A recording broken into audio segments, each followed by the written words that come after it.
हम अगर पक्के कट्टर मुसलमान हैं या बनना चाहते हैं तो हम हर मजलूम की बात करेंगे, मुसलमानों की बात नहीं करेंगे। छाती सबकी मजबूत है, शेड्यूल कास्ट की भी मजबूत है, शेड्यूल ट्राइब की भी मजबूत है, ओबीसी की भी मजबूत है, और मुसलमानों की, सिखों की, क्रिश्चियंस की, बौद्धों की पीठ कमजोर है। पीठ पे से चाकू लगते हैं, सीने पे नहीं लगते हैं। भारत के संविधान के ऊपर से लोगों का भरोसा उतरे, सुप्रीम कोर्ट के ऊपर से भरोसा कम हो, उसके लिए चंद्रचूड़ साहब ने सबसे बड़ा आरएसएस और बीजेपी के कहने की वजह से, मेरा ये इल्ज़ाम है उनके ऊपर, उन्होंने ये बयान दिया कि हमने जो बाबरी मस्जिद के केस की जजमेंट जो है जजेस ने नहीं दी बल्कि किसी और ताकत की वजह से दी।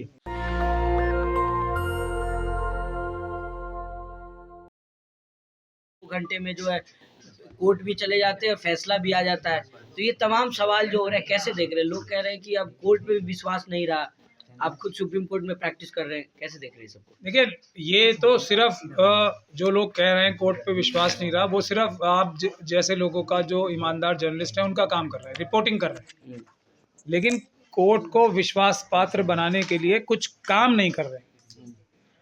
काम भी करना पड़ेगा ना। जैसे चंद्रचूड़ साहब ने इसकी सबसे बड़ी जो गलती कह लें या काम किए कि भारत के संविधान के ऊपर से लोगों का भरोसा उतरे, सुप्रीम कोर्ट के ऊपर से भरोसा कम हो, उसके लिए चंद्रचूड़ साहब ने सबसे बड़ा आरएसएस और बीजेपी के कहने की वजह से, मेरा ये इल्ज़ाम है उनके ऊपर, उन्होंने ये बयान दिया कि हमने जो बाबरी मस्जिद के केस की जजमेंट जो है जजेस ने नहीं दी बल्कि किसी और ताकत की वजह से दी। अब इस बात की वजह से उनके खिलाफ कानूनी कार्रवाई किसी ने की हमारे अलावा, तो बता दीजिए। तो ये है बुनियादी वजह। तो ये एक ऐसा एक प्रोफेशन सा बन गया है कि दो साइड हो गई, दोनों जो साइड हैं वो आरएसएस ने एक तरीके से हाईजैक कर रही है। जैसे मुर्गों की लड़ाई होती है ना, और ये जो क्रिमिनल टेलीविजन वाले लोग हैं जो अपने आप को खबर नवीस बताते हैं, वो जैसे मुर्गों की लड़ाई कराते हैं ना, वही इस देश में मुर्गों की लड़ाई हो रही है दोनों। पर इसमें फ़र्क ये है कि दो पार्टियां नहीं है, दोनों पक्ष जो है ना, मुर्गे वाली एक ही पार्टी रह गई है। मुर्गे दो लड़ाने के लिए दुनिया को दिखा रहे हैं। तो इस अंदाज से अगर आप देखेंगे, इस तरफ का आदमी एक बात कहेगा और उसके बिल्कुल बरक्स बात कह के उस पर दूसरी तरफ से हमला हो जाएगा। कभी इस तरफ से कभी उस तरफ से हो यही रहा है। लेकिन हमारे देश की जनता को जिस दिन ये समझ में आ गया कि ये दोनों लोग एक ही हैं, अब तो और भी बहुत सारे एग्जाम्पल आ गए ना।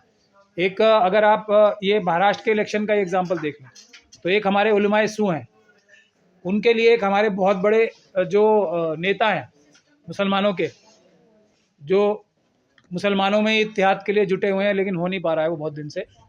अच्छी कोशिश है, करते रहे, लेकिन ईमानदारी से करेंगे तो हो जाएगा। अब उन्होंने, जो हमारे नेता हैं, मेंबर ऑफ पार्लियामेंट हैं, उन्होंने ये उलमाए सू पे वो इल्ज़ाम लगाए जो इल्ज़ाम उनके ऊपर लगते आते हैं। और जो इनकी एक गोदी मीडिया आप लोग कहते हो, मैं तो गोदी नहीं कहता, क्रिमिनल मीडिया कहता हूँ, लेकिन ये गोदी मीडिया ये वाली है। जो हमारी नुमानी मीडिया है वो भी गोदी है।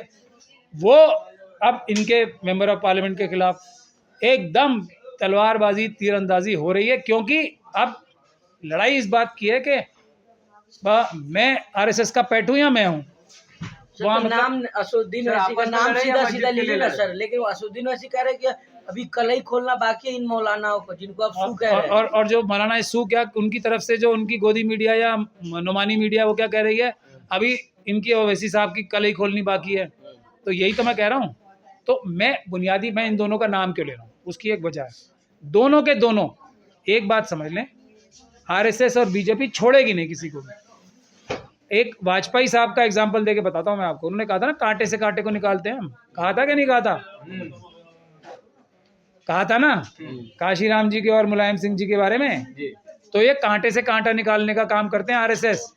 तो ये उलमाए सू हों या हमारे बैरिस्टर साहब हों, एक कांटे को दूसरे कांटे से निकालेंगे। अब भी हमारी बात मान लो, आ जाओ। हम अगर पक्के कट्टर मुसलमान हैं या बनना चाहते हैं तो हम हर मजलूम की बात करेंगे, मुसलमानों की बात नहीं करेंगे। पहली शुरुआत यहाँ से होगी, तब बात होगी। और ये जो उलमाए सू हैं, ये अपने अकाउंट्स देना शुरू कर दें कि हमारा इतना पैसा आया और इतना पैसा गया। तो सवाल ये है कि मस्जिद दरगाह बचेंगी कैसे सर? अब उलमाए पहला काम ये है, उलमाए सू को हटाओ। जिम्मेदारी कौन लेगा? आप लीजिएगा? आवाम लेना। अभी किसके पास जिम्मेदारी? अभी जिम्मेदारी ये है कि ये जाएंगी कैसे। एक हमारे अमित शाही इमाम है जामा मस्जिद के, उन्हें गुंबद कैफ़े उनको दे दिया, जामा मस्जिद उन्होंने दे दी। ये अंडरस्टैंडिंग हो चुकी है। ये ईदगाह जो दिल्ली की ईदगाह है ना, ये बात मेरे पास सब लोग आए, मैंने तब भी ये बात बोली थी कि आप लिए उलमाए सू के पास जाओगे, वो ईदगाह दे चुके हैं, वहाँ आरएसएस का बड़ा दफ्तर खुल रहा है। सर मुसलमान आपस में लड़ता रह जाएगा तो मस्जिद के लिए कब लड़ेगा? आपस में ही लड़ रहे हैं। एक बड़ी कहावत है, पूरी दुनिया के 1000 दुश्मनों से एक बड़े फातेह ने कही थी ये बात, मैं सामने वाले 1000 दुश्मनों से जीत सकता हूँ, लेकिन पीठ के पीछे एक दुश्मन से मैं नहीं जीत सकता। तो पहले पीठ साफ हो जाएगी ना, जिसकी छाती है सबकी मजबूत है, शेड्यूल कास्ट की भी मजबूत है, शेड्यूल ट्राइब की भी मजबूत है, ओबीसी की भी मजबूत है, और मुसलमानों की, सिखों की, क्रिश्चियंस की, बौद्धों की पीठ कमजोर है। पीठ पे से चाकू लगते हैं, सीने पे नहीं लगते हैं। मुसलमानों को तो मजबूत हो गए ना। मुसलमानों का एक बड़ा तबका इन आप जिनको उलमाए शू बोलते हैं उन पे एतकाद और भरोसा रखते हैं, आप उनको कैसे उलमाए शू कह रहे हैं? उनके भावनाओं को आहत नहीं कर रहे हैं? तो यादव साहब ने सही बोला कि मेजॉरिटी के हिसाब से फैसला होगा, इंसाफ बराबरी के हिसाब से, संविधान के हिसाब से फैसला नहीं होगा। सवाल करो, और उलमाए सू हों या हमारे जैसे छोटे मोटे वकील हों, सवाल करो ना। सवाल कैसे करें? संभल में मुसलमान बाहर निकल रहे, लाठियां मारी जा रही हैं सर, सवाल कैसे करें सर? मैं तो उलमाए सू और हमारे से सवाल करने के लिए, मेरे से आके कहें कि प्रचा साहब आपने क्यों नहीं लिया केस, ये कहें, मैं बताऊंगा, जवाब दूंगा, मैं जवाब देता हूं, ये उलमाए सू जवाब नहीं देंगे। संभल के मुसलमानों को इंसाफ कैसे मिलेगा? अगर एक अच्छा वकील मिल गया तो मैं ये अंजनी कुमार साहब का बार बार नाम लेके बोल रहा हूँ, ये आपको रामपुर के जो एमपी है ना, वो बचा नहीं पाएंगे, चाहे वो कितनी भी आपको सलाह दे लें, या आप दोनों कितनी भी मिसकॉट कर लो, बचोगे नहीं। भारत का संविधान इतना बड़ा है कि वो हर अपराधी को, चाहे वो कितने भी बड़े पद पे बैठा हो, चाहे मेंबर ऑफ पार्लियामेंट हो या कमिश्नर मुरादाबाद हो, संविधान और कानून से ऊपर कोई नहीं है। ये है बाबा साहब का संविधान, याद रखना। किसी दिन कोई अच्छे वकील आएंगे, तब क्या होगा उस दिन का भी सोचना। बार बार आप अंजनी कुमार को कटघरे में खड़े कर रहे हैं, क्या लगता है सब कुछ उन्होंने ही करवाया है क्या? उन्होंने सब कुछ नहीं कराया, प्लानिंग करके मेन आदमी वही हैं। उन्होंने एक हमारे रामपुर के जो एमपी हैं उनके साथ भी मिलके प्लानिंग की है, ऐसा मेरा इल्जाम है उनके ऊपर। और जो संभल के एमपी हैं वो पता नहीं किस वजह से एकदम कमजोरी के रास्ते पे बढ़ रहे हैं। अब ये उनको अपने आप सोचना है कि मुजाहिद फिर कौन है सर, कौन आएगा बचाने के लिए मंदिर मस्जिद को? मर्दे मुजाहिद जो है ना, वो अवाम है। सर आवाम पे इतना बुलडोजर चल रहा है, भागे भागे डर रहे हैं। आपने उस ख्वातीन को देखा जिसके ऊपर एक जो क्रिमिनल पुलिस ऑफिसर बंदूक तान रहा था, क्या कह रही थी वो? चलाओ गोली, मैं संविधान बचाऊंगी और मैं वोट डालने जाऊंगी, यही कह रही थी ना। चल तो गई। अब एक मिनट, उसके अलावा आपने CNRC के प्रोटेस्ट में देखा कौन सी गोली, कौन सा ऐसा काम था जो आरएसएस और बीजेपी के लोगों ने ये भ्रष्ट अधिकारियों के साथ, पुलिस के और दूसरे नहीं कराया? सब देखा ना आपने। आवाम है बहादुर, समझदार, सब कुछ। ये उलमाए सू सर नाम लीजिए ना, कौन है कैसे सर? करें? कोई भी सांसद या सर आप कोई गोली राजनीतिक खाने की पार्टी बात कर रहे हैं, मुस्लिम महिला की बात कर रहे हैं सर, गोली तो मार दी तो गई वहां संभल के अंदर सर। अब भी उलमाए सू, उनको अच्छे वकील के पास आने से कौन रोक रहा है? मैं आपको बार बार क्यों नाम ले रहा हूँ? पूरी ताकत से। सिर्फ देखो, मजेदार बात देखो, उलमाए सू की जो आरएसएस के अंदर वो है ना, जो हायरार्की में कितनी ऊपर है, वो समझने की चेष्टा करो आप। ये जो संभल के एमपी हैं, ये नहीं जा पा रहे वहाँ पे। ठीक, हमारे सलारे मिल्लत ही है ना, सलारे मिल्लत ही है, कोई और नाम है? सर हिंदुस्तान के शेर है वो। हिंदुस्तान के शेर, भारत के तो नहीं है, खैर हिंदुस्तान के शेर, वो जा पा रहे हैं वहाँ पे? सर इन सबको जाने के जनाब बाद आला असदुद्दीन ओवैसी, कैसे मिलेगा, सवाल तो ये है ना सर। असदुद्दीन ओवैसी बैरिस्टर साहब नहीं जा पा रहे हैं वहाँ पे, लेकिन जो सबसे ऊपर है वो उलमाए सू जा पा रहे हैं, उनकी टीम जा पा रही है। ये कौन सा तरीका है भाई? आरएसएस ने चूज किया ये काम के लिए, ये लोग हैं फिक्स्ड।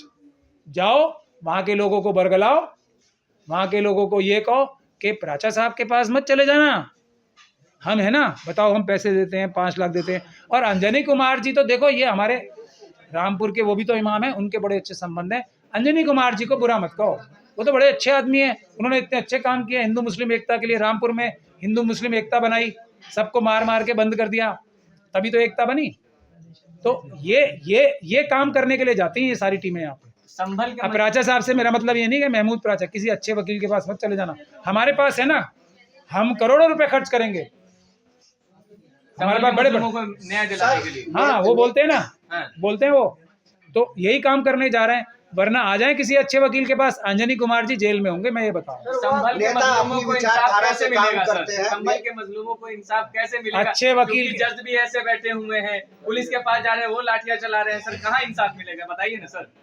अच्छे वकील के पास आ जाए, इंसाफ ऐसा मिलेगा कि वो लोग सेटिस्फाई हो जाएंगे। लेकिन जान का नुकसान हो गया, वो तो वापस नहीं आ सकता, लेकिन वो लोग मस्जिद बचा लेंगे और अपना इज्जत इंसाफ बचा लेंगे। सर वहाँ योगी आदित्यनाथ सब बहराइच में जब हिंसा हुई तो उनके परिवार से मुलाकात की, यहाँ भी आना चाहिए ना सर संभल में। तो बोलो इनसे, उलेमाए सू से रिक्वेस्ट करें, उनकी तो घनिष्ठ संबंध है ना उनसे, सबसे वही कर सकते हैं। मेरा तो राब्ता ही नहीं है उनसे कोई, मैं तो किसी ऐसे से बात ही नहीं करता, मैं तो आरएसएस के लोगों से बात ही नहीं करता, सीधी बात। बच नहीं रहा सर, मस्जिद मंदिर कैसे बचेगा सर? दरगाह पे अब वहाँ पे अजमेर दरगाह की बात हो रही कि वहाँ पे चादर नहीं, बेल पत्थर चढ़ाया जाएगा। सब मिले हुए हैं, हाँ। सब ने फैसले कर लिए। जैसे ये अमित शाही इमाम है ना, इन्होंने गुम्बद कैफे ले ली, जामा मस्जिद दे दी, उसी तरीके से वहाँ के इंतजामिया कमेटी के सारे उलेमाए सू ने मिलके अजमेर शरीफ दरगाह को दे दिया, अपने अपने पैसे लेके वो अपनी अच्छी जिंदगी जिएंगे। बुज़दिली का मतलब मौत है, जो बुज़दिल है वो मुसलमान नहीं हो सकता। और मैं कहता क्या हूँ, जो लोग ये बोलते हैं, उलमाए सू जितने भी बोल रहे हैं, वो तो हमारे सच्चे आलिम भी बोलते हैं, जो उलमाए हक हैं और जो उलमाए सू हैं, जो बोलते हैं वो कर दें। उलमाए सू और उलमाए हक में फ़र्क क्या होता है? फ़र्क ये होता है, उलमाए हक जो बोलते हैं वो उस पर भरोसा भी करते हैं, उस पर अमल भी करते हैं। उलमाए सू सिर्फ बोलते हैं, जो वो बोलते हैं उसका उल्टा करते हैं। सर आप वो सब छोड़िए, ये बताइए कि संभल के मुसलमानों को अब क्या करना चाहिए, आप ये बताइए सर। हर एक उलमाए सू का बायकॉट करें, बात करनी बंद करें, किसी अच्छे वकील को कर लें, इंसाफ ऐसा मिलेगा कि इबरतनाक जो है, किसी ऐसा इबरतनाक इंसाफ मिलेगा कि कोई दोबारा हिम्मत ना कर सके उनके साथ ऐसी ज्यादती। सर आखिरी सवाल मैं ये ले रहा हूँ कि जितने भी नेता हैं वो अपनी पार्टी के विचारधारा से काम करते हैं, संस्थाएं किसी मंत्री के आदेश पे काम करती है, तो जनता कहाँ जाए? जनता अगर सुप्रीम कोर्ट आती है या अदर कोर्ट जाती है, वहाँ इस तरह की भाषा निकल के आ रही है, तो आखिर जनता कहाँ जाए? जनता जाए भारत के संविधान को पकड़े मजबूती से, जनता जाए, ये जो उनके लीडर्स हैं उनसे सवाल करना शुरू करे, जनता जाए, इकट्ठी हो, ये सबसे बड़ा ताकत है संविधान की, जनता की अदालत। पीसफुल प्रोटेस्ट करें। अब पीसफुल प्रोटेस्ट का भी तरीका होता है, 11-11 लोग जाके, जैसे हमने ये मशीनों के खिलाफ, जो चुनाव की मशीनें हैं फ्रॉड की, उनके खिलाफ जैसे आंदोलन बताया है, कोर्ट अरेस्ट करें, अच्छे वकील एंगेज करें, अपने ऊपर एतमाद करें, उसी लीडर को लीडर माने जो उनके हर सवाल का जवाब देने को तैयार हो, जो अपने अकाउंट्स देने को तैयार हो। पहले सबसे पहला काम ये है, अकाउंट्स दो, तुमने कितने पैसे चंदे में इकट्ठे किए और कितने खर्च किए, उससे सबकी सच्चाई खुल जाएगी। और जो उलमाए सू नहीं होगा, एक और टेस्ट बता देता हूँ, वो लाई डिटेक्टिंग टेस्ट पे, मैं तो एक छोटा सा आदमी हूँ ना, मैं जो कह रहा हूँ इसके लिए मैं लाई डिटेक्टिंग टेस्ट पे बैठने को तैयार हूँ। ये भी आ जाए सब, यानी टेस्ट करवाना चाहिए, टेस्ट होना चाहिए, हर एक का टेस्ट होना चाहिए। हजरत उमर का टेस्ट हुआ था, रामपुर के एमपी का अगर ये लाई डिटेक्टिंग टेस्ट हो गया तो आप सबको पता लग जाएगा कि कैसे बैठ के साजिश में वो पूरी तरह शामिल। ठीक है, चलिए धन्यवाद सर। नेशनल दस्तक की आपसे गुजारिश है कि अगर इसको बचाना चाहते हैं तो नेशनल दस्तक को सब्सक्राइब करने के लिए रेड कलर के सब्सक्राइब बटन को दबाएं, फिर बेल आइकन की घंटी दबाएं। नेशनल दस्तक को बचाने के लिए बहुत जरूरी है कि हर खबर को शेयर करें, लाइक करें, कमेंट जरूर करें।